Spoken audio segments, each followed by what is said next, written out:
Hello and welcome to the Wisdom Factory show, Conscious Aging. Today we are in let's say the last episode, because it's the last of the regular episodes. We had 12, and this is the 12th. While next week we will have a panel discussion with some or a few, or how do you say, about half of the guests who have showed up singularly, and they will discuss together all about conscious aging. I am Heidi Hörnlein, staying here in Italy, where finally the spring has come out and all the nature bursts into life. As you might wonder, I'm alone today. Mark is not with us. He is unfortunately in the hospital because something doesn't go right and they have to find out what it is. So, but he said he would watch. And so I say, hello, Mark. Yeah, it's a little strange to have you on the other side, but it is as it is. We will continue with the series anyway in autumn. And in May, we plan, if things go well, to go to the Integral European Conference and talk about what we have learned during the conscious aging shows, which we are doing since a year and a half, almost weekly, not really weekly, but quite weekly. So now I would like to introduce our topic. And I think it's fine for the last topic, really, playful aging. We need play. And I want to introduce our guest, Kyrie. Do you say Kyrie or Kyrie? Kyrie, perfect. Okay. So people already have seen you. That's wonderful. And I wonder, as they have seen you, they see that you are not really, maybe aging, but not old. As Dr. Bill Thomas says, we start aging at 28. That's when our body stops developing, and the actual, we start aging as growth. But yes, so I am aging, but I might have less experience at it than most of your other guests. And that's a question I get quite a lot when people meet me. Why am I interested in these things at the age that I'm at? Usually we don't. Many people don't think about aging until they have much more experience with it than I do. And so for that, I have to take you back a bit. I was studying in my mid-20s. I was studying psychology to become a psychotherapist. And when it came time to do my clinical training, at the time, it's interesting, actually, I'm so young and in this because of ageism, as you'll see. So at the time, I was in my mid-20s and I thought, I'm about to become a therapist, and I felt my youth was a detriment to that. I wondered, how can I help others when I haven't lived maybe as long as they have? And I felt actually some of that own internalized ageism, like I can't do this because of my age. And the solution that I thought of for that was, if I work with older adults, I'll be able to hear all of their stories, and I'll be able to catalog what they did right and what they did wrong. And I thought I would come up with a bit of a life hack for how to best live life based on that. And so that's why I applied to work with older adults. It's actually quite hard to find a training that'll actually train you to work with older adults. There's not a lot of therapy is focused on children and on relationships. Geropsych is not the most popular of fields, but I finally found one in San Francisco. And then when I got there, I was looking through my clients' charts. I was working in a long-term care community that offered therapy to all of their residents. And I was looking through all their charts, and every single one of my clients had a diagnosis of dementia. Oh. And it was at that point that I realized that what I was expecting of sitting and listening to all these stories and cataloging the details was not what I was going to actually get. Very few of my clients ever remembered my name from week to week, let alone, what our care protocols were and what we talked about last time and what we were working on. So, but while I was there, I got really passionate about the human rights issues, of the way that I saw that the culture in America particularly treats older adults, especially those living with cognitive changes. And I really started to learn a lot from my clients, much more than I expected to, but not about what to do and what not to do, but more about how to be.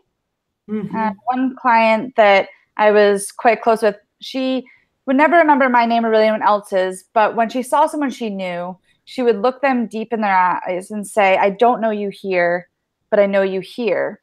Oh, this is beautiful. Yeah, and that struck me, and that's what I feel like I really learned from the elders at the community where I was working, was how to know things here. I'd always been quite a heady person, and that was a really big shift for me that really improved my quality of life, taught me a lot. And so I really got interested in, hey, what can aging teach us? What can dementia teach us? And then that spawned my thesis, which was entitled Playful Aging, which was 4 lessons from aging. And I sort of realized, if we want our world to have elders, we need to practice to become them now. So I call myself a crone in training. And I hope that by the time I make it to elderhood, that I'll, have accomplished what I want. I'll be able to embrace it and not fear it. So. That's interesting. So you are naming dementia, but do you think it is inevitable to age and develop dementia? Or what I don't think that, no, I mean, obviously there's people who age, all the way through to their late 90s, hundreds, and never experience any kind of cognitive change at all. And I think there's a lot of mysteries around dementia too. I'm really interested by the Nun Study, which is still going on. Are you familiar with the Nun Study at all? Mm-hmm. It was close to, I'm going to be paraphrasing here, but like close to 300 nuns, I believe, in Minnesota donated their brains to science after death. And it's the first time that brains of people that weren't exhibiting symptoms of Alzheimer's have been autopsied looking for the Alzheimer's plaques and tangles. And basically what they found so far is that all of the nuns who exhibited symptoms of Alzheimer's did have the Alzheimer's plaques and tangles in their brains. But there were a lot of nuns who didn't exhibit any symptoms and also had the plaques and tangles. And there was like a double blind where the person doing the autopsy didn't know what the psychological tests had been. And so what that shows us is that we don't really understand dementia, where it comes from, and we're really far from a cure. And so I guess I don't think that dementia is inevitable, but I do think that it has value and something to teach, particularly those of us who aren't living with it. I think we can learn a lot how to value things other than our cognition from spending time with people living with dementia. So yeah, well, I believe, I don't know why it happens, and I don't know that anyone does, but I do believe that it has a value, and so do the people experiencing it. Mm-hmm. That's interesting. If Mark was here, he would tell you a story. What is his story? The story is that his mother was always very kind and did, everything what was needed of the mothers of, this generation. And she never uttered a nasty word, let's say, And in the last year, she became 100. But in the last, I think 10 or 15 years, she developed dementia. And so she finally could behave like she wanted. She didn't need anymore to be kind and to be, to serve the expectations of the other people. And it came so far that when he went to see her once, she said, "Go to hell," which she would never have said when she was in normal. So for me, the conclusion is that sometimes we are holding so much back that we can, be ourselves only when we forget all about it. I wonder what you say about it. And I muted you because there was an echo, so you need to unmute you on top here.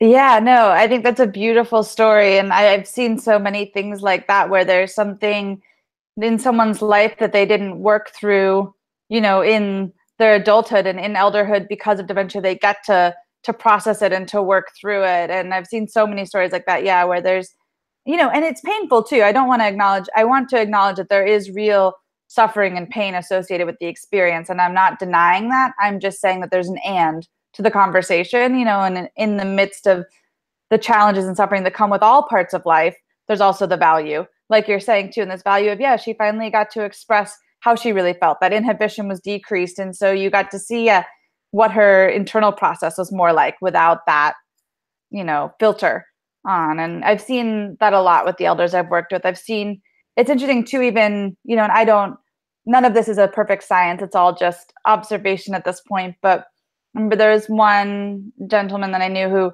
had been very, very angry to the point of being like quite violent. And a lot of people were like afraid of him. And it was interesting because when I met him, he was very kind and gentle and sweet. And the only thing, in trying to piece things together, the hypothesis I suppose we all came up with was that whatever trauma it was that made him be so like angry and upset, and that he was like that before the dementia. He was a very quick to anger man.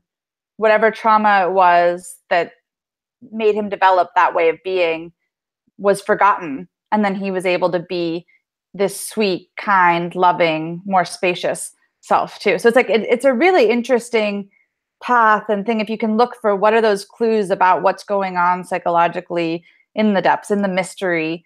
And I feel like we can learn a lot about what's happening in our internal processes by hanging out with people living with dementia, because that filter isn't there. And so I'm so grateful to be privy to exactly what's going on is what comes out. And it's almost like being in someone else's dream with them or something. This is really interesting. And I wonder, what is it from there that you have called it playful aging, because it's not anymore constricted by these filters, these educational filters or social adaptation filters? Yeah, no, exactly. So yeah, the inspiration for using the word play was, when we play, we're not trying to do anything. Play is very much for the sake of play, and mistakes are allowed in play. Things can collapse. Think of like building a sandcastle. It's going to fall apart. You tear it down, you build it up. Play is very much unstructured in that way. And that was a lot of what I saw that's a lot of what I learned from the later phases of life and from those living them. And then play actually stands for, so I wrote my thesis on playful aging, and play is an acronym for 4 different facets of aging that I observed both with the people I was working with and doing, more traditional academic research. And so P stands for pacing, and noticing that there's a right pace for different phases of life and different things. And usually when I talk about it, I have people stand up and sit down in their chair really slow and really fast, and notice how there's a right pace to stand up and sit down in your chair. And that for all things in life, there's a right pace. And a lot of times, especially in America, we can think faster is always better. But, aging teaches us that isn't the case. And then A is for aesthetics, thinking about the shifting aesthetics of people and really questioning, why is blonde hair and brown hair considered more beautiful than gray hair? Why is smooth skin considered more beautiful than wrinkled skin? And how much of these are social constructs and how much of it is actually aesthetics? And so appreciating that shift in aesthetics. And I'll usually show there's a lot of really great artists out there who draw or paint portraits of older adults. And I'm like, do you think this is beautiful art? Yes. Well, then how can you say that person isn't beautiful? And just exposing that internal bias that we have and how constructed that is. I skipped to A. Play is spelled P-L-A-Y, not P-A-L. But L is life story. And so just thinking about, are we our resume or are we more than that? And then Y is just a shift in perspective. So shifting from cognition only to lots of other ways of knowing in our body, knowing in our hearts, that kind of stuff. Really brief introduction to play, but yeah. I tried to copy it, to write it in the comments. So A was the social construction of. Okay, so I can type it in the chat. Would that be helpful? Yeah, I'm just doing it, but if you do it, it's maybe better. But now you talk. Just okay, let me say, P stands for pacing, L for life story, A stands for aesthetics. Status? Aesthetics. It's a really hard word to spell. Okay, I write it. Yeah. AES. I'm a terrible speller, but yeah, so aesthetics. So what we think is beautiful. I hope I get it. And then Y is your perspective. Yeah, okay. I hope I get it. No, that's interesting because it's both, no? So it's all these things together and the play as we know it from children, which are not planned. Plays are not necessarily planned. They have some rules still, but you know, I observe the more I get older, rules are not so, at least for me, not so important anymore. I can try to find my own way, you know. Yeah. Which is also a gift of aging, even if hopefully we don't get dementia. But, you know, it becomes less serious life as it is maybe when you are 30 or 40 and have children and you have to get enough money for bringing up your children. It becomes so heavy and so, you know, while in later age, what do you have to lose? I mean, yeah. Right. Yeah. And I know other guests have mentioned this, but the U-shaped happiness of curve of happiness, where we're happiest in the beginning and end of our life. And we're yet the least happy, like you mentioned, in our late 30s, 40s, early 50s is when we're the most, or at least on surveys, people report being the least satisfied, least happy with life. But I hope that through things, I wonder, I guess, so I wonder how much of that unhappiness is because we're trying to hold on to adulthood and not hold on to stop aging. Like, I wonder how much of our suffering in that time period of life is because we're trying to resist aging. We want to stay at our peak or prime, whatever we think that means. And then how much of it on the other end is like, once you've accepted and embraced the process of aging and what it can give, and that no matter what age you are, it's the right age that leads to a more satisfied and fulfilling life experience. Yeah, you have written a book about that, no? So I wonder, what did you find out? What is for people when they age? What is the, let's say, the benefit, or what they gain? What did they tell you? Oh yeah, so I mean, so that was the playful aging, the benefit of when we age is kind of exactly what you're talking about, the lessening of the rules and the being able to drop in more to who you are, focusing less on what ideas you have that the world would want or think that you need to be doing. So focusing less on the things that would be on your resume and more on interpersonal connections and, social, as Dr. Thomas, I work with, calls it social capital versus your economic capital. So the next question is for me, how you named ageism, and that's definitely a fact, no? Yes. That this exists. So how, I mean, many older people feel that they don't count. I mean, for instance, Mark, in the hospital, I see that the doctors don't tell him what they are going to do, sort of, they leave them to me when I come there and say, I want to know it. They say it, but as soon as you are considered in a weaker position, let's say, then you have. Yep. So what do you see there? What is going on? And I see a lot there. Yeah, no, I mean, ageism is a real problem. I think even I live in San Francisco, which is very much known for its absolute obsession with and love of youth. It's known to be a very young city. We have a lot of people in Silicon Valley who are trying to defeat aging. But it was interesting. I looked up some of the census data, and compared with other cities in America, we actually, the only age group where we have a smaller number than most other cities is children. So it's really interesting. So there actually are, an equal number of older adults here as in other parts of the country, and yet we don't see them. They're invisible. And so I think that's the biggest place that I see ageism too, is just in this invisibility.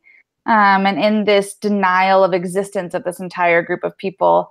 I think to a large part, and I can't speak as much to other parts of the world, but in America, for sure, we're highly age segregated. And by that, I mean, at age, now even younger and younger, 2 or 3, you're put into a class of people who are your exact age. You know, you're put in preschool with other 2-year-olds, maybe 2 and 3-year-olds.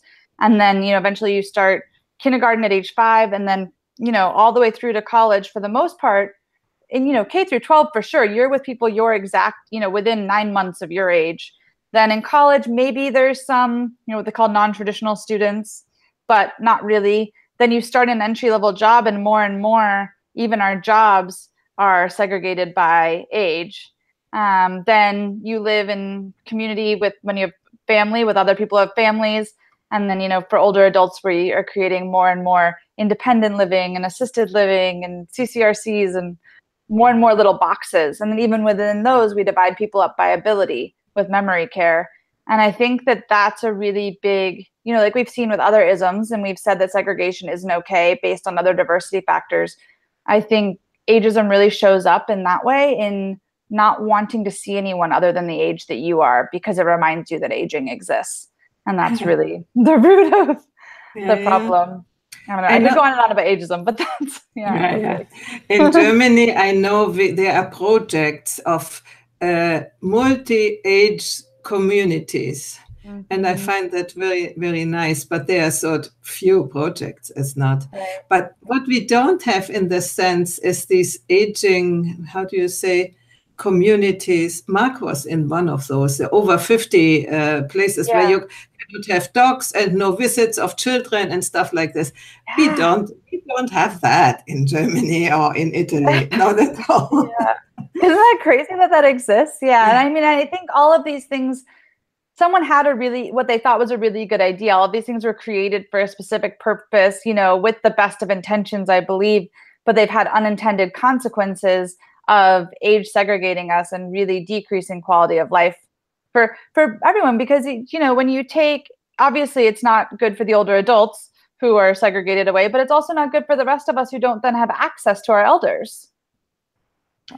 Absolutely. And, you know, we don't talk about death today, but I know that there are studies when children can witness the older people going to death like their grandparents, that makes them so much more conscious of life. And it's not at all bad, but they understand the circus of life. Instead, when you are shut away and, death doesn't exist, then sooner or later it will come as a complete fear. And that's the fear of aging, no? Because we think, we have to die. I mean, we have to die anyway. So yeah, no matter what face cream you use, you're going to die. That's just, I think, and they are so intermingled. I think it's really interesting to start to pull them apart of like how do the fear of death and the fear of aging reinforce each other? Because they definitely do. And I think that that's a big root of our fear of aging. I mean, obviously there's things that are uncomfortable, you know, again, about getting older. I'm not trying to say that arthritis doesn't hurt, that, you know, like all these things aren't, but I think so much of it's linked to then is that reminder that we are mortal and that we are going to die. But yeah, exactly as you're saying, paradoxically, the more that we talk about our own mortality and our own death, the less we fear it. You know, that's, you know, as a psychologist, this is a psychological wisdom that as soon as you face your fears, you can sort of not completely maybe get rid of them, but they diminish according to how much you get known. You have fear only about things you don't know at all. Then exactly. Yeah, exactly. And there's a lot of, I'm enjoying seeing, it feels like consciousness is being raised about all of this stuff too. And it's really neat to see different things people are doing. There's a cool group here in San Francisco called You're Going to Die. And it started in a guy's living room after his mom passed, and he realized like he needed to talk about the fact that we're all going to die. And now it's turned into every other week. It's an open mic where people can sign up and they get 5 minutes. And if they go over their 5 minutes, they get hugged off stage to share something about death, whether it's a song, a poem, a story, you know, whatever it is. But they just, and it sells out every other week. It's like, it's so cool to see because people, there's something about it that it does help. It helps us to fear dying less when we talk about it. And I love that, like, so often, I think you and I even talked about this beforehand. If you put, you know, in a talk title, dementia or death, then people don't even want to like approach it. But then, yeah, once they do, there is this momentum that builds. And so I thought it's been really cool for me to see with this You're Gonna Die event that someone goes to it, it makes them feel better. They tell their friend and their friend goes to it. And now, now it's this thing of a life of its own that sells out all the time, which is really neat. And it's, it's a room full of 30 and 20 somethings. I mean, usually it's some slightly intergenerational, but I would say for the most part, like most things here, the people you see are the 20 and 30 somethings. Yeah, this is good because we are curious about life and naturally. And when it was withheld from us, this information or this familiarity with what is life about, I mean, how can you really grow and develop yourself? And you are not aware of the life circles, if you think everything is like that. And even if you are 25, you have understood that life is not always the same, So. Right, yeah. And I think that's an important thing too, is I mentioned a little bit in the beginning that ageism cuts both ways, so to speak, of that it's ageism is discrimination based on your age, and that can happen, it happens a lot to older adults in a lot of areas, but it also happens for younger people too, when they're told, it's anytime you're told you can't do something because of your age, when that isn't in fact the case. And I think that that's a good point too, is that 25-year-olds know a lot about change. They went through puberty, which is horrible and horrific and challenging, and and have lived through childhood. And I think that the damaging myth is that stops at some certain age, that suddenly like, oh, you get there and you've arrived and you're just an adult. And that's just not the way life is. It's constantly changing and evolving. And and when we are knowing more and getting involved more in the topics of life, let's say, we can really grow. Otherwise, we get stuck. And this creates then all sorts of problems. Health problems, for instance, but also psychological problems, no? When you keep staying, let's say, an adolescent and never grow up. And that's unfortunately a little bit the mindset of our society, I would say, no? Yeah, no, absolutely. I make a joke. I think, I mentioned for the past 2.5 years, I guess now, I've been on tour with Dr. Bill Thomas's Changing Aging Tour, which is really fun. We travel all over the country and do what we call nonfiction theater. But on the tour, we have a little joke about like, we live in a world of adults run amok without elder supervision. We need our elders, because we have all these people that are just, trying to hold on to adulthood forever. And that isn't good either. Yeah, I was going to ask you, tell us a little bit. I saw there you're making theater, playing on the stage. And what else are you doing? I mean, that seems a very good initiative. Can you tell us more about that? Yeah, absolutely. So Dr. Bill Thomas, who some of the watchers may know, was the founder of the Eden Alternative. And then he also created the greenhouse model. He's a big innovator in the aging industry. And he's constantly coming up with new ideas, really brilliant man. And so he worked with AARP to, with this idea, hatch this idea to travel around the country talking about aging and how to change perceptions on aging. And rather than just being him on a stool, he wanted to do something a little bit different. And so he created this concept of nonfiction theater. So it uses all the tools you would see in theater. We have a whole stage set up and lighting and costumes and a fog machine and musicians. But all of the stories are real, and it's still scripted and stuff, but it's all about the science of aging. And the show I'm in is called Disrupt Dementia. And in that show, we weave together firsthand accounts from people living with dementia about the experience, as well as the stories of a refugee from Uganda, and sort of show the parallel of how the experience of dementia and the experience of a refugee can be quite similar, in that you have to find a new normal. The way that your life is completely disrupted, and you have to find a new normal. And then, we created that show in partnership with an advisory council of elders living with dementia. And it's a really great time to just help dispel the tragedy only myth, kind of like we were talking about earlier, of adding and to that conversation, and to focus on quality of life. But it's really fun. We do that, through music and storytelling. And it's very much like going to a theater performance, or I say it's kind of like watching a documentary happen live on stage. And then there's 2 shows in the day. Our show's the afternoon show, and then Dr. Thomas's show's the evening show. And it's called Life's Most Dangerous Game, which is aging. Because, you know, the end result we all know is death. And he just goes through a lot of the myths about aging and dispels them. And he takes a lot of really, you know, what would be hard to read in papers, neuroscience, and turns it into, he uses Greek mythology and stories and songs to illustrate these points, to help dispel the myths around aging and to help people move towards embracing it.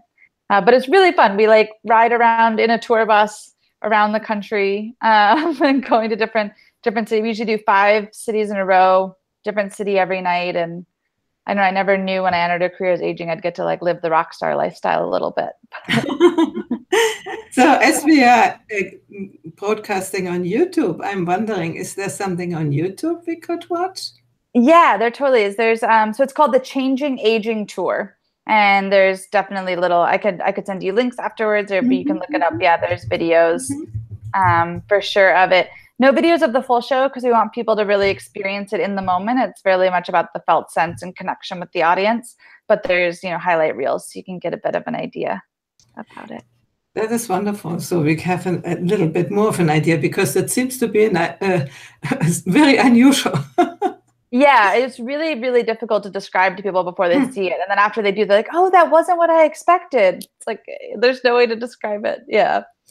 And what I find so good, because we know from science that older people, for instance, learn in a different way, not necessarily like children who can memorize a whole lot, just do one after the other. We need to learn in a little bit a different way. And so giving a talk and expecting that people have learned something afterwards, yeah, maybe. But if you pack it in something else, that the effect is much bigger, no? Isn't it? Yeah, absolutely. And yeah, in a lot of science, it's really cool. Like both the shows, as much fun and as artistic as they are, they're very much grounded in science and research, which is a really fun balance to play of. Yeah, we also know that we learn better through stories. You can remember something in a story much better. So that's why we use so much storytelling. And yeah, for example, even in Disrupt Dementia, we thought about the show, every couple minutes of the show, if that's all you saw, would make sense. And then it also creates a bigger story. That way, if people living with dementia came to the show, they'll be able to stay engaged and participate in it as well. And so we really designed it that each piece could be a standalone vignette, but then woven together, it's also a bigger story. So there's the through line. This is really amazing. And I wonder how, I mean, you cannot do it just like this. This is a lot of work. Yeah. Is it financed by somebody, the official government or something? How is it working? Yeah, so for the first 2 years of it, our national sponsor was AARP. And then in each community that wanted to bring us, we like kind of did a matching thing where money would be raised by the local community to bring us. Now that contract is over, so it's just sort of when a community wants us to come, they reach out to our person that helps organize all that, who helps them with fundraising. He has a lot of experience in nonprofit fundraising. And so, yeah, there has to be, because, yeah, there's a lot of expenses obviously involved in it. So, yeah, the local community usually raises the funds. A lot of times it'll be in conjunction with a conference or something where they already were going to pay a really big fee for a speaker. And they can actually just roll that fee into this. It's kind of how it sort of got started too, is that, yeah, Dr. Thomas obviously can get pretty good speakers fees, and he decided he wanted to do this with them instead of keeping it himself. That's nice. I was wondering, the government in all countries spends a lot of money on, let's say, healthcare, if they call it healthcare. So I have heard from Mark, because I'm not so much familiar with American society, that after a certain age you get Medicare and everything is paid and everything costs a whole lot of money, and the state will pay everything. I mean, the government will pay everything. So you get the invitation to make another visit at your doctor and blah, blah, blah, blah, blah. And you feel sort of cared for. But at the end, maybe it's only because we say the money has to roll. So why I bring it up is, for these things, is given a lot of money. For instance, when Mark came here, he had 6 different sorts of drugs. And I asked him, what is it for? High blood pressure, diabetes, and everything. And then I say, why not stop these drugs and try out if you really have high blood pressure? He didn't. He was not diabetic. He was nothing of all this where he got drugs for. So for these things, the government pays. But for a really useful thing like your initiative, they won't pay. Yeah, no, I mean, for sure, right? It is interesting. Yeah, that's such a big conversation. It's a really interesting conundrum too of, in America particularly, there's a lot of forces at play in that, you know, particularly we're a very litigious society. There's a lot of suing and lawyers. And so it's, for at least how it's been explained to me is that for doctors, if they add a medication and something bad happens, they are at less risk of being in trouble than if they take away a medication and something bad happens. Because at least adding one, they were trying to fix it. But if they take someone off a medication and then there's a negative outcome, they're more at risk, which is a big thing I ran into when I worked in long-term care. I tried really hard to get people off of antipsychotics. And I had a really, really hard time like talking to doctors because it's hard. Yeah, it's much harder to take someone off of medication as a doctor and be covered liability-wise than to add medication. At least that's how it's been explained to me by doctors.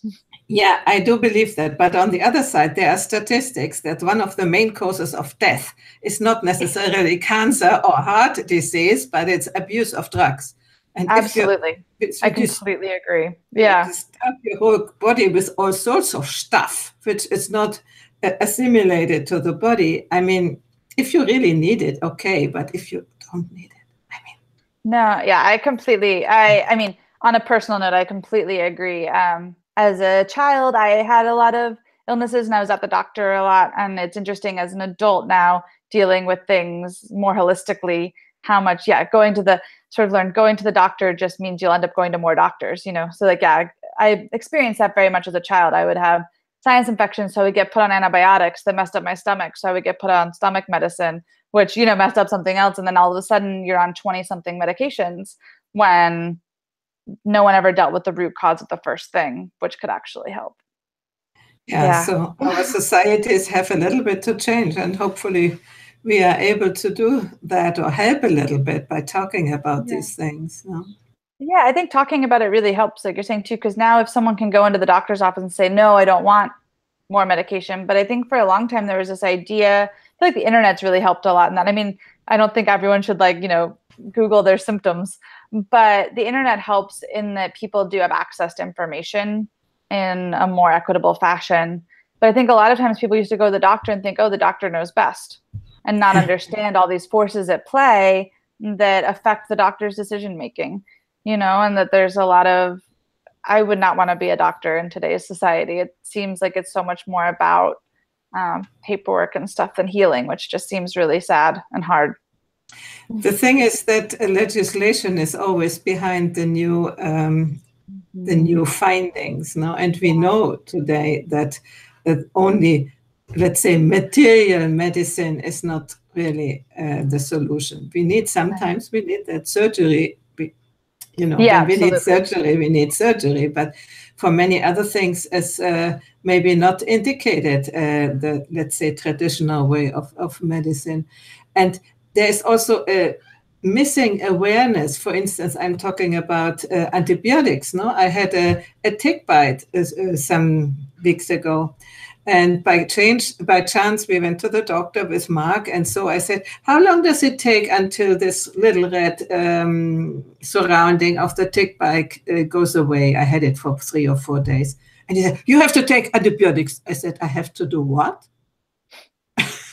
And then I asked him, I know there can be borreliosis or something, and I have seen a person having that, but he came from Germany, and there the ticks are, sometimes like this. And I asked him, what is the chance for getting here in our area that? He said, 1%. I said, hey, and for that, taking antibiotics and then make it the body used to antibiotics, and when you really need it, then it doesn't work anymore? Because I think most people don't know that the bodies adapt to antibiotics, and sooner or later it will lose the power on us. That's just as if it doesn't exist, so. Yeah. No, I completely agree. I was talking with a woman a couple weeks ago who grew up in India and in the Ayurvedic medicine tradition. And we were just sort of talking about how, all of the Western medicine is amazing in emergency situations. If you need surgery, like it is groundbreaking, wonderful. It's amazing that we can do what we can do. And in the like day-to-day health and wellness, it's terrible. Exactly. Yeah. And I think that happens a lot too. You see that with older adults. That's like ageism too, is someone comes in with something that is a natural part of the aging process, or it's like you see it both ways too. You see people get over medicated for things because like, oh, it's a problem, or you see things not taken seriously because someone says, oh, well, it's because you're older. I know you had Ashton Applewhite on here, and I love the way she says, when I go to the doctor and say my knee hurts, and they say, oh, it's because, of your age. It's like, well, my other knee doesn't hurt and it's lived the exact same years. So explain that one to me. Please help me fix my knee. So it's finding the balance between knowing that like, not, but also not over medicating for sure. Yeah. So I wonder, what could you give as an advice for older people? Let's say beginning with 50, this is ageism, by the way, or 60 or 70 or so. What would be the right way of coming into play? Do you have any practices apart from the shows, but what can they do? Yeah, no, absolutely. So I think that it is about, like you said, the attitude of just approaching it with a playful attitude, approaching life with a playful attitude, approaching life with knowing that laughing when, something doesn't quite work right or something happens that you maybe used to be able to do. Approaching like, aging with humor can be really, really helpful. And then again, the 4 things, my thesis is downloadable if somebody wants to read it. And in there, I really go into the pacing, the life story, aesthetics, and your perspective. And I go into what I learned both from elders and research about each of those and sort of what you can do about it. So things, it's easy to think of a practice like with pacing. Maybe you just do things at different paces and practice that to start to notice when a slower pace is better. So like stairs are a fun thing to do that on. Like try going upstairs quickly or really slowly and noticing the difference. Like I said, the sitting up and sitting down, and just noticing if you tend to move really fast, adopting practices that help you value slowing down.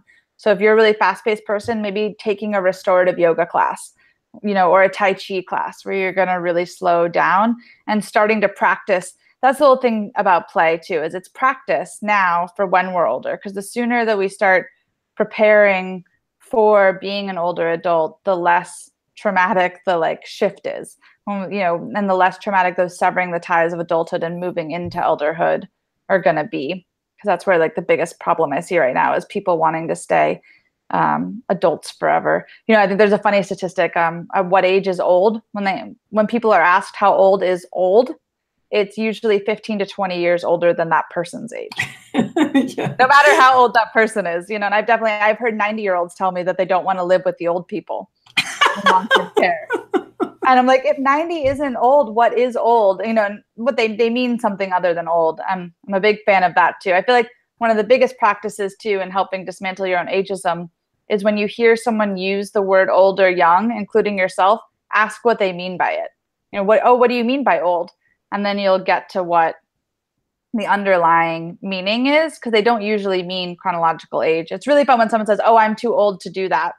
And then you ask, oh, what do you mean by old? And usually it's that they've learned something that it's, not healthy to do that. I've had that happen in a rock climbing gym. So it's like, oh, I used to do that, but I'm too old now.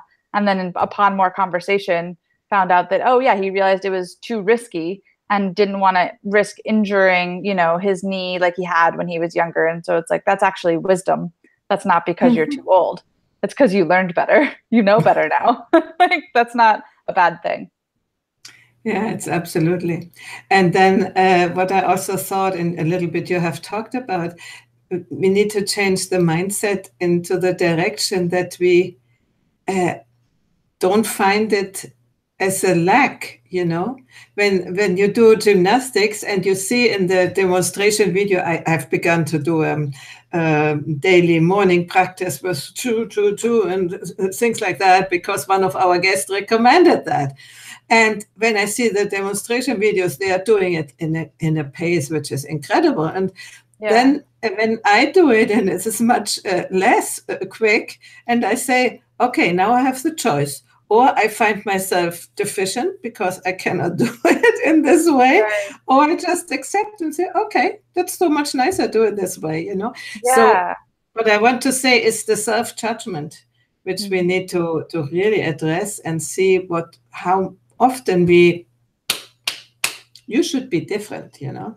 Mm-hmm. Yeah, I mean, and that's something that starts at a very young age too. You know, that inner critic getting developed. Yeah, it's interesting when you were saying that. It makes me think too. When you ask about practices for playful aging, I'm not one to ever say everyone in the world should do X. I'm not. That's something. I guess my work with older adults and my research into aging has taught me that every person is very, very unique, and the older we get, the more unique we get because we have more and more different life experiences. And working with older adults also has taught me to value intuition. And so I think, kind of like you said, you knew deep in your gut that the right pace for you to do those exercises at was slower, that was better for your body, that it was more enjoyable, that, whatever. And I think the only piece of advice I'd feel comfortable giving is for people to listen to that little voice, that they know who they are, and to follow, what feels right for you, what feels fun, what feels playful, and not let the world, to the extent that you can, put expectations on what your age is supposed to look like and do and be. But know that you know best what works for you, and to follow that, to follow your heart. I would say you could know best, because often it's not even the world who is judging you for doing things in a certain way, but it's yourself. Because as you said before, you think you always have to, I don't know, run or like you did when you were 30 or something. So I think, and I personally think it is, or feel also, this is the most difficult part of aging, to accept these changes, which will inevitably come. Somebody has it with the knee, somebody with the back, somebody, this is the physical part, but also psychological part.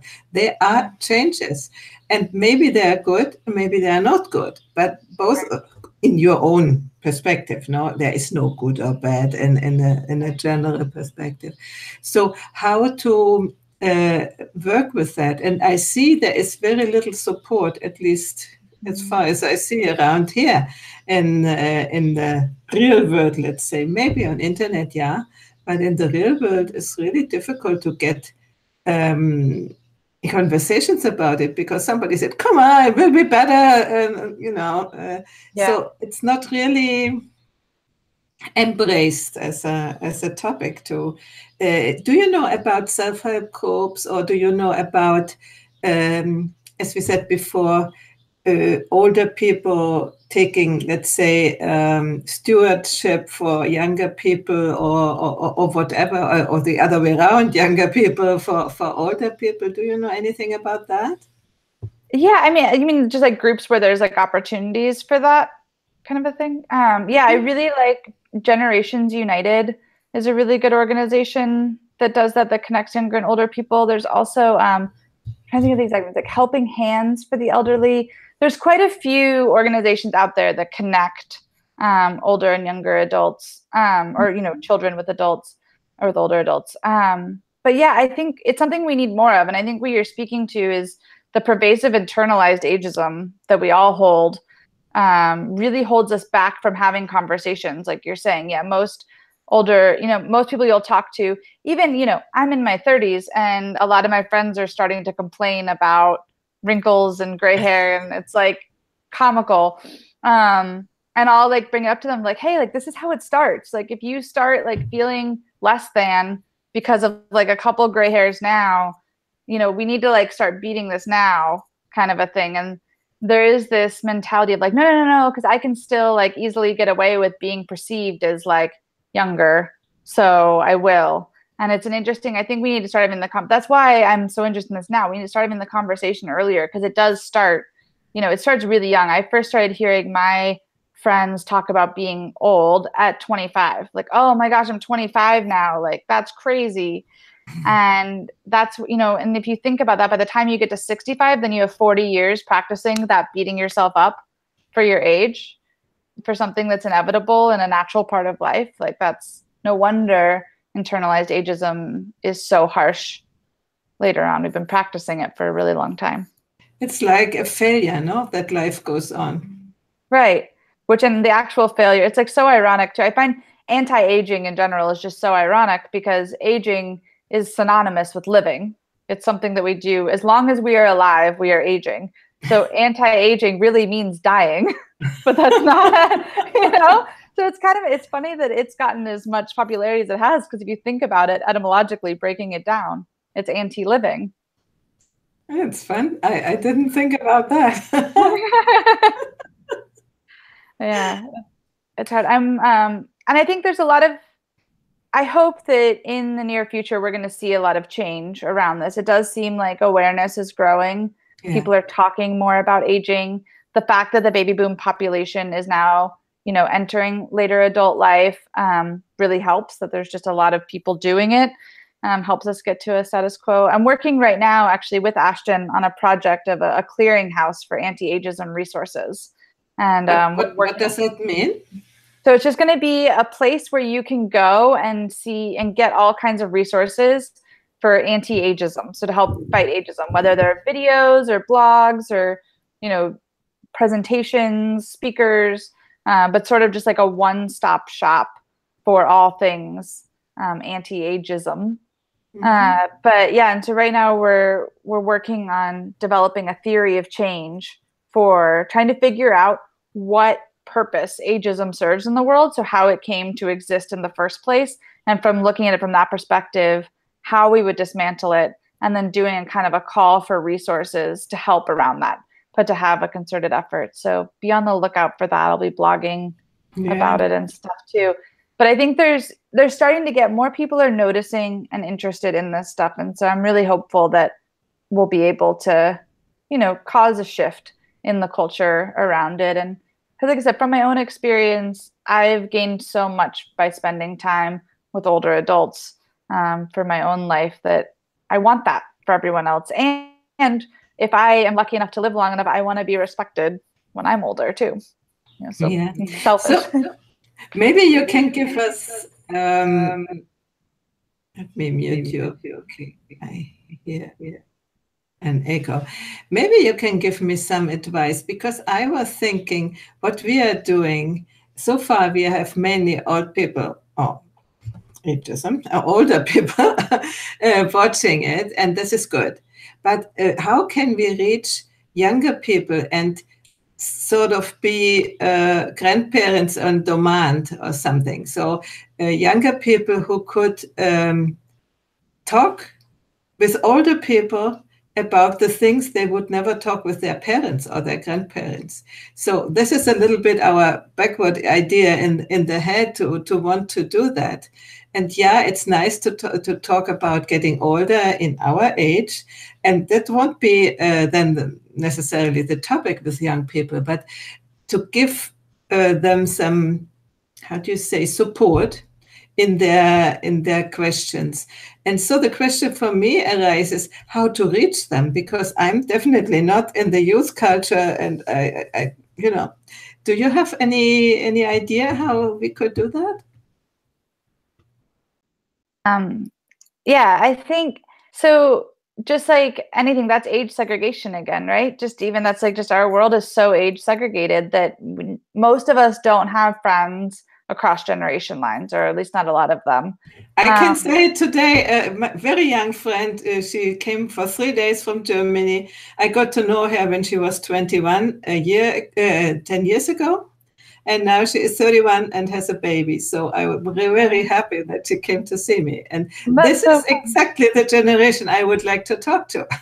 Yeah, no, exactly. So I think starting with the connections you have, so starting with her, starting with me, starting with finding a small cohort of people who are of, a different generation, and then you kind of have to force it to start, right? So really intentionally getting a group of younger adults and a group of older adults together, but then from there, their networks will spread and you'll start to see more of the interaction. So I think the best way to reach them is to sort of form an advisory council, if you will, an initial group of people who are from those generations, knowing that the way that our world works, people of a generation have access to people in their generation, and then asking them to reach out to their communities, and then really fostering connections across the generations.